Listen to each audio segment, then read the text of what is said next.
Welcome to the Debt Doctor podcast, where we deliver the definitive prescription for navigating distressed real estate debt. I'm your host and America's most qualified debt doctor, Bill Bymel. I've spent my career investing in, diagnosing, and reviving thousands of distressed real estate situations. The Debt Doctor prescribes proprietary remedies to help you identify, acquire, and monetize undervalued real estate assets. Each episode gives you insider access to the strategies top cohorts use to transform market volatility into double-digit returns. If you enjoy what you hear today, hit the follow button, subscribe so you don't miss an episode, and please share your support with a quick review. You can find me on the web at billbymel.com. Thanks for joining this episode of The Debt Doctor.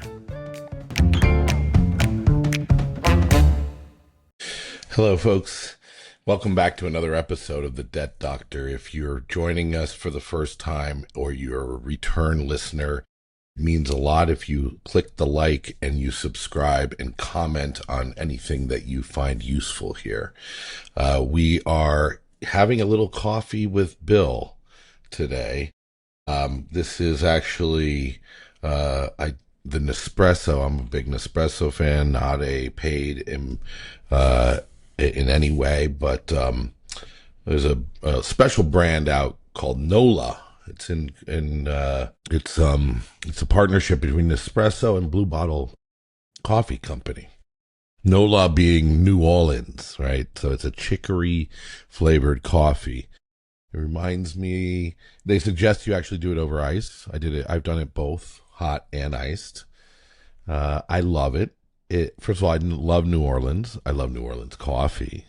But what that chicory coffee really reminds me of is my dad, growing up, drank chock full of nuts coffee. It's a coffee that still can be found in any store today. It's got this chicory-ish flavor to it. It's really flavorful. I love it. I don't get it anymore because I'm an espresso drinker now. Anyways, Coffees with Bill on the Debt Doctor are meant to skew off the beaten path. Not necessarily talking about real estate, not necessarily talking about debt, really getting into maybe a personal area of my life, a personal topic of interest. So today, we're going to talk about something that has been very dear and important to my success as a businessman, and has also been a overwhelming privilege in my life, and has also been some of the most difficult thing to deal with, and that is partnerships. I had one potential partner who is a limited partner say to me a few years ago, I don't understand why you guys in real estate all want to have partnerships. You all call each other partners. In the real business world, there's no partners. There's a boss, and then there's the people that work. I find that admirable, and I have been a man who have sought out partners my whole life. No matter what business I'm in, I am a believer in team. And for that reason, I have always sought to find people better than me to partner up with in whatever task or category I see. And most of the time, I've been the boss, or the partner in charge, or the general partner. So rarely have I ever had a situation where, I haven't had an authority anyways. But we're going to talk about partnerships today because I am on the cusp of new partnerships all the time. And I have spent most of my career looking for that perfect partner. I've found over my 30-year career in business some amazing partners. I actually still have a few. I have some ex partners, many ex partners that ended successfully. We're still friends today. Um, and I actually am honored to say that probably 98 to 99% of the partnerships I've commandeered or been even a partner in, as long as I've been in control, have been successful. Now, what is success? I will talk, it could be gauged in many ways. For me, though, a successful partnership is one that not only makes money, but it leaves people feeling appreciated, acknowledged. It creates something in the world. You know, there is always that one or two partnerships that just don't work out. Where everything just goes great, like a kind of like when you're a girlfriend or a boyfriend that you're just hot with, just nothing in the world could imagine anything else other than what you guys are going to be together. And then it's all working out until it doesn't. Sometimes it's not about the money or the strategy, or, sometimes it's an identity thing. Unfortunately, ego can get in the way, especially when you're talking about male partners. There's a couple of archetypes I like to identify in the world of the partnerships. And, these are probably commonly, agreed upon. There is the visionary and the operator partner that you think Jobs and Wozniak, the one who dreams, the other one builds. It's amazing when that clicks. There's also the friendship model. Many of us start our first or second or lifetime of partnerships are with a buddy or with somebody that, a pal, a friend from the country club, someone in your office, a fellow lawyer. That is can be hairy because everything's great. Sometimes money can get in the way and stress, then things show up because not every deal works out. Of course, there's the blood bond, right? Family businesses, deep trusts, deep baggage. Thanksgiving dinner sometimes is a board meeting in those. Then there's the money man and the grinder. One puts up the capital, other the sweat equity. That works as long as the expectations are clear, and it could be a total disaster if they're not. More often than not, the grinder has to get his job done and be good at communicating. The money man has to be there, obviously, when the money is necessary. But most people don't even realize where they sit. What is their situation? Are they clear? Is the expectations open? And when those partnerships do fall apart, sometimes it's not performance. Sometimes it is performance, but maybe it's all perception. One partner maybe feels like he's not being heard. The other one feels like he's doing all the work. Nobody wants to admit it. They both overcompensate. I've seen guys with Harvard MBAs blow up partnerships because they couldn't handle being a little honest, a little vulnerable, and giving a little bit up. Especially in today's day and age, it seems like ego rules the roosts. I've also seen guys with nothing but street smarts build empires because they knew who to trust and how to trust. I am a big believer in making decisions quickly, pivoting, and correcting mistakes immediately when you see them. It's okay. The greatest successes come from the most failures. So let's zoom out for a minute and talk about culture. And in a minute, I'm going to quote a book that I recently read. Olawang is the is the author. There's a book called Partnering: Forge Deep Connections That Make Great Things Happen, and the author is Jean Olewang, Oelwang. I hope, Jean, I am doing you justice to your name. If not, I apologize. Sociologists have studied how people handle conflict in teams and in relationships, and teams that argue well actually perform better.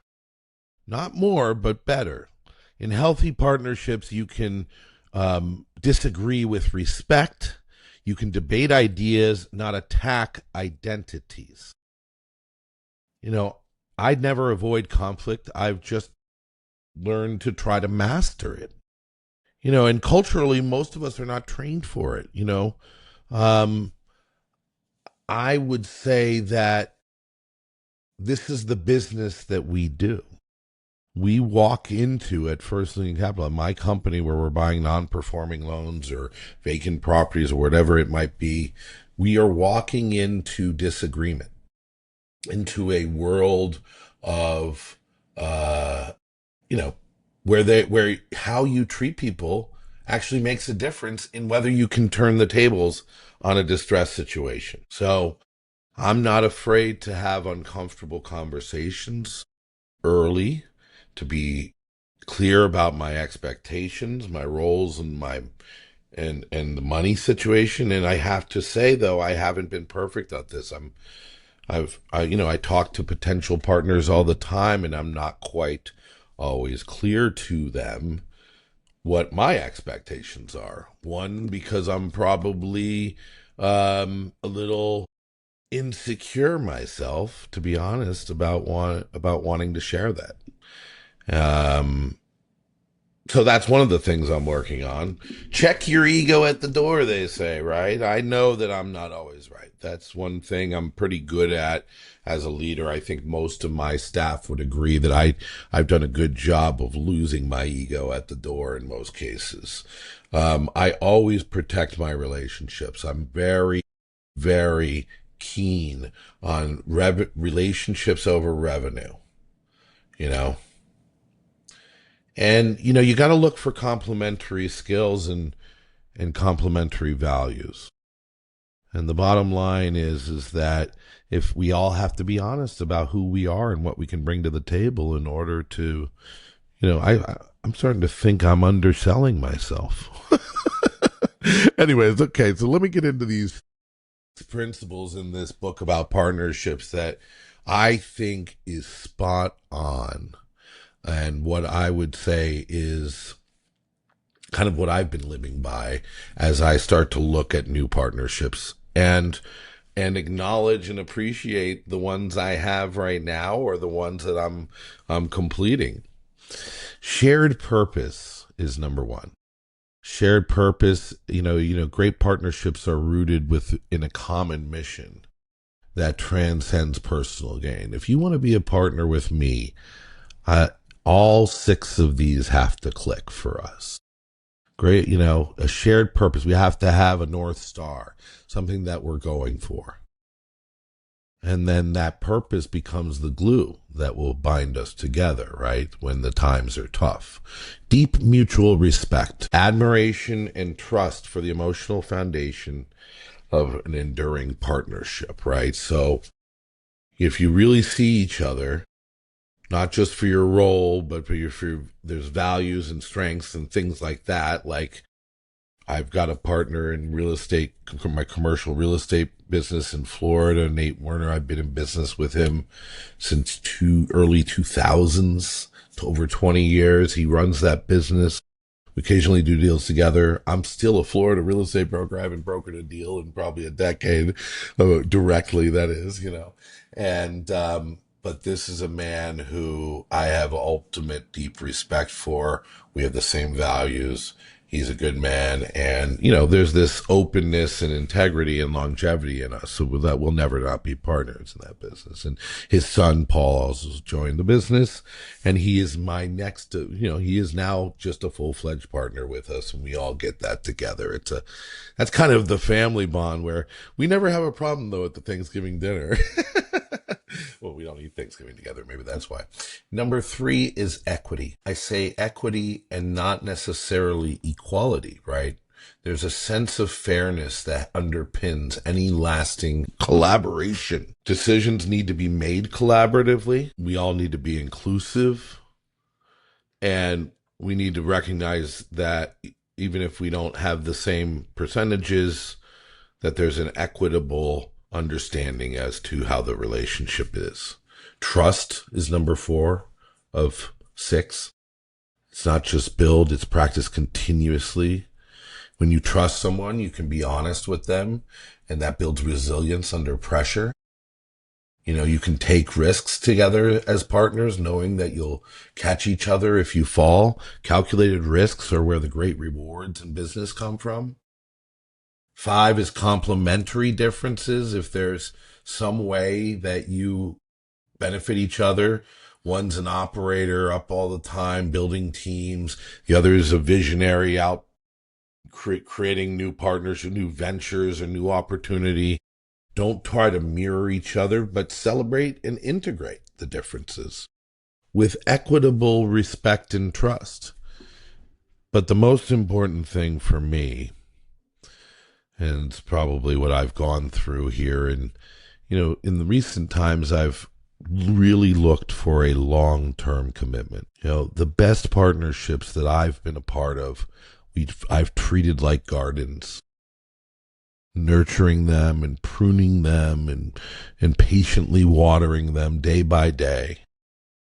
Patience and vision, creating a goal, setting it forward, having the vision and the long-term commitment to build something special, something meaningful, not just transactional. Ugh, I hate transactional people. It's not my style. True partners commit to growing together through each other's faults, and even when it's not easy. So, those are the 6 principles that Jean Ullawong, in her book, Partnering Forge Deep Connections That Make Great Things Happen, shared purpose, deep mutual respect, equity, trust, complementary differences, and long-term commitment. So, if you're in a partnership right now, ask yourself, how many of those boxes am I ticking? Are we building trust, respect, and real communication? Or are we just playing nice until everything blows up? And if you're thinking of starting a partnership or getting into something new, obviously go in wide open. When it works, it's just magic. And obviously when it fails, it can be difficult. Some people never recover. Some people aren't that resilient. That's it today for the Debt Doctor. Thanks for listening. This has been a Coffee with Bill about my perception on partnerships. To all of my partners out there, you new ones and old alike, you know who you are. I love you. I thank you for your partnership. Thanks for listening to the Debt Doctor. Please subscribe, we love you, and we'll see you soon. That's a wrap of today's episode of Debt Doctor. I enjoy bringing this content to you each and every week, and I really appreciate you tuning in. Remember to follow us so you get notified whenever new episodes release. If you haven't already done so, please share one of your favorite episodes with a friend, family, or colleagues. And if you don't mind, leave us a positive review on Apple, Spotify, or whatever your favorite listening platform might be. Until next time, thank you for investing your time with us on the Debt Doctor.